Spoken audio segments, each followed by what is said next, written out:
Serias dudas sobre el destino del préstamo millonario que recibirá Jujuy.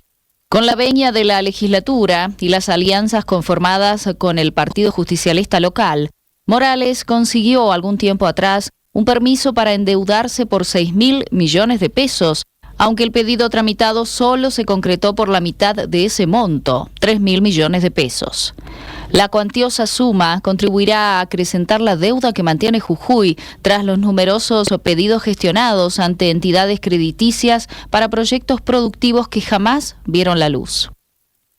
El gobierno de Jujuy no ha hecho más que renegar en el último tiempo sobre la difícil situación financiera que atraviesa, cargando culpas en la pandemia y sin reconocer que los focos de conflicto son por cuestiones preexistentes a esta última. Paralelamente, la oposición cuestiona tales argumentos y asegura que la plata, para acuerdos paritarios y demás, estuvo siempre pero nunca llegó a destino y nadie sabe en qué se gastó porque no hubo una debida rendición de cuentas. El diputado puede ser que es cuñado del gobernador, que es por eso el presidente de la Comisión de Finanzas, se enojó porque, por supuesto, nosotros venimos reiterando la misma crítica desde el día cero. La rendición de cuentas no está y el estado de ejecución presupuestaria no está. Y nos contesta este buen hombre en el recinto, dice, ¿por qué piden eso si saben que está en mi despacho? No sé qué hacen en su despacho, la rendición de cuentas. Yo no sé qué creen que administran el comité radical, ¿sí? Porque así seguramente se manejan porque exteriorizan lo que ellos son, digamos. Entonces voy a pedir la rendición de cuentas a una legisladora que además con muy buena intención le dijo no se puede acompañar esto porque no es transparente. Ayer se hablaba de la transparencia de la obra pública y justamente se hizo hincapié en que no es transparente esta gestión, que no hay rendición de cuentas. Entonces genera una virulencia verbal del diputado diciendo que él tiene la rendición de cuentas en su despacho. La verdad que yo inédita la respuesta. O sea, el diputado Cuellar tiene rendición de cuentas en su despacho, no son de la legislatura, no es de dominio público, no es de Jujuy. Claro, apareció la rendición de cuentas y estaba guardada en la oficina del diputado Cuellar. Luego de una larga espera y de autovictimizaciones por parte de algunos referentes del oficialismo respecto de una supuesta discriminación contra el gobierno jujeño, la secretaria de Relaciones con las Provincias, Silvina Batakis, negó esa acusación y aseguró que es inminente el envío de fondos, en declaraciones a un medio nacional, tras un acto en el que el gobierno concedió la misma asistencia que reclama Jujuy, pero a las provincias de Córdoba, Santa Fe, Santa Cruz y Misiones. Desde el gobierno, los detalles son escasos y un tanto ambiguos. El ministro de Hacienda, Carlos Sadir, señaló que lo que se pagaría son los 3.000 millones solicitados, pero en cuotas.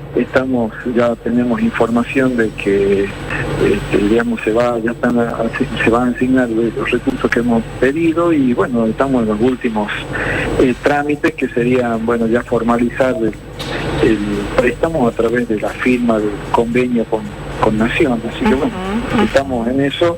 Todavía no tenemos las remesas, pero inmediatamente que firmemos, que se firme el convenio, la Nación va a poner a disposición los fondos. Usted sabe que ahora todavía una de las cosas que falta ver es si esa entrega de recursos se va a hacer seguramente en 2 o 3 remesas, o sea, no van a venir las plata todas juntas, sino se va a hacer en 2 o 3 pagos, que es una cosa que estamos definiendo para poder ya firmar el convenio.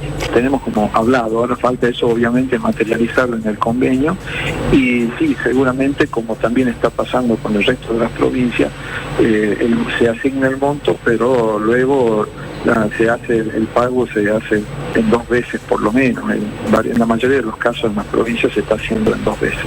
Así que muy probablemente que Jujuy también sea similar a eso. El propio funcionario confirma que en relación a los gastos propios de la pandemia, las erogaciones ascienden a una suma cercana a los 1.500 millones de pesos, pero una vez más no hay detalles certeros en qué se gastará el dinero. ¿Habrá que creer solo en la palabra del gobierno? Hasta hoy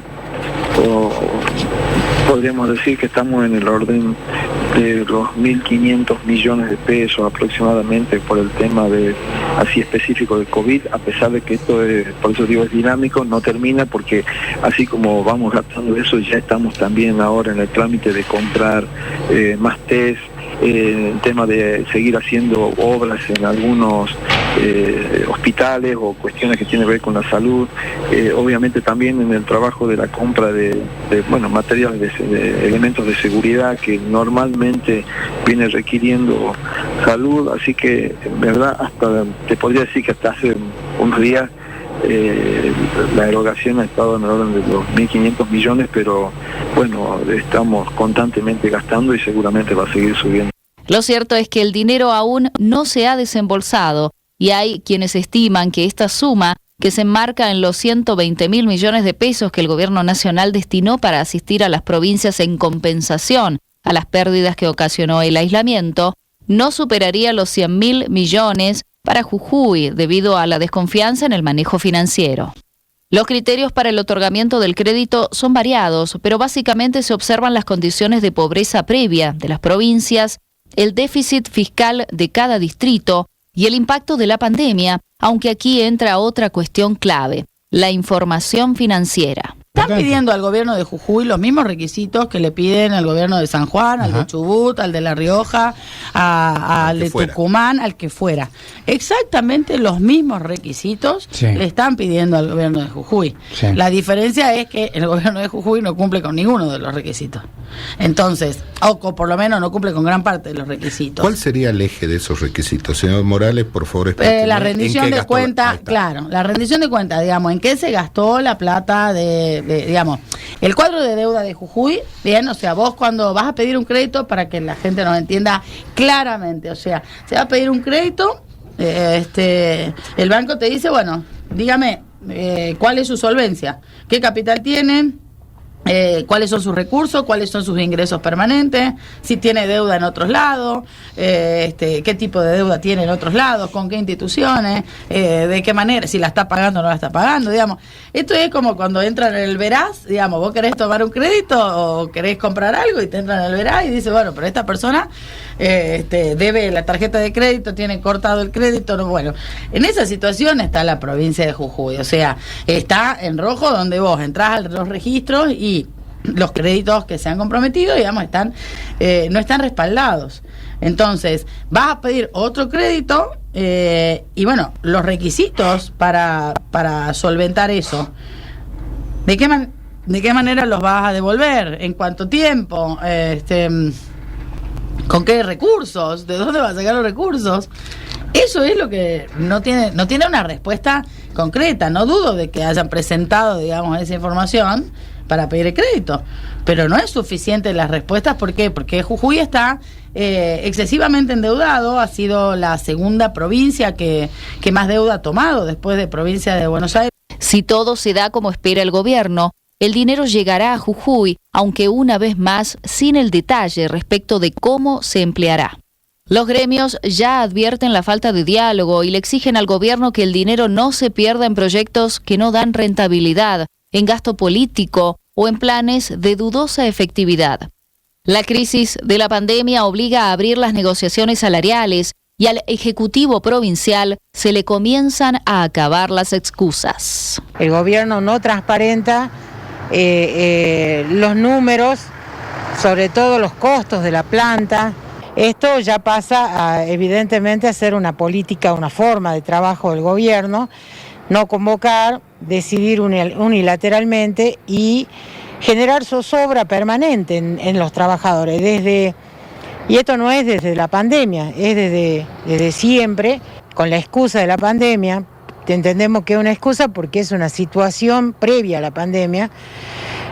Nuevamente se deja a los trabajadores sin ningún incremento frente a una inflación que avanza.